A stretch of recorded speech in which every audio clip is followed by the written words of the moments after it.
कहानी रमेश के घमंड का परिणाम। एक बार की बात है। एक छोटे से शहर में रमेश नाम का एक आदमी रहता था। वह अपने अशिष्ट व्यवहार और कांटे से भी तेज जबान के लिए जाने जाते थे।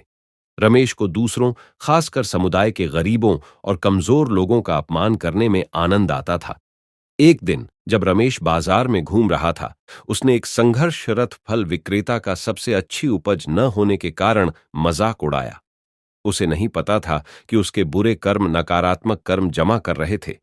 जैसे जैसे समय बीतता गया, रमेश के व्यवसाय में गिरावट आने लगी और उन्हें आर्थिक परेशानियों का सामना करना पड़ा। मदद के लिए बेताब उसने उन लोगों से सहायता मांगी जिनका उसने एक बार अपमान किया था। हालांकि उन्हीं लोगों ने जिनके साथ उसने दुर्व्यवहार किया था, अब उससे मुंह मोड़ लिया। एक रात जब रमेश अकेले बैठे अपने दुर्भाग्य पर विचार कर रहे थे, एक बुजुर्ग महिला प्रकट हुई। वह ज्ञान और दयालुता बिखेरती हुई प्रतीत होती थी। उसने खुद को एक रहस्यमय व्यक्ति बताया जिसने रमेश की हरकतों को देखा था।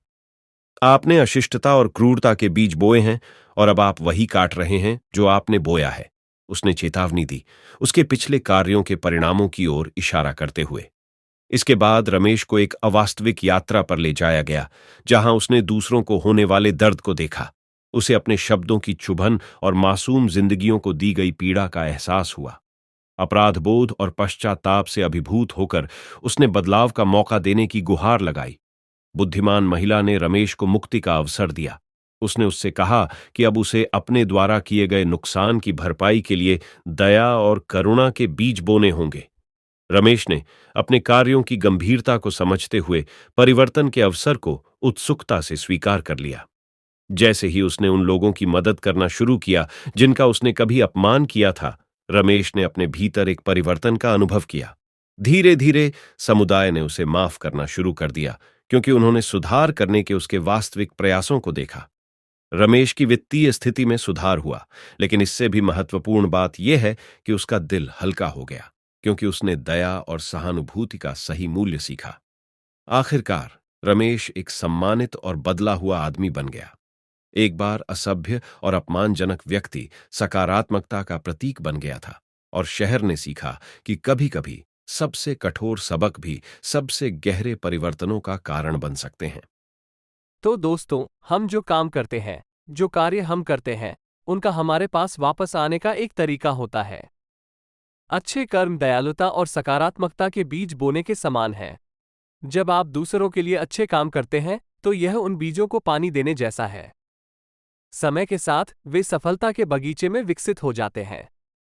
लोगों की मदद करना, दयालु होना और सकारात्मकता फैलाना हमारे जीवन में सफलता और खुशी ला सकता है। दूसरी ओर, बुरा कर्म यह नकारात्मकता के बीज बोने जैसा है। यदि हम दूसरों को चोट पहुंचाते हैं, यदि हम मतलबी या अनादरपूर्ण हैं, तो वे बीज कांटों में बदल जाते हैं, जो हमारा अपना जीवन बर्बाद कर सकते हैं। यह एक बूमरैंग की तरह है, जो जैसा होता है वैसा ही होता है।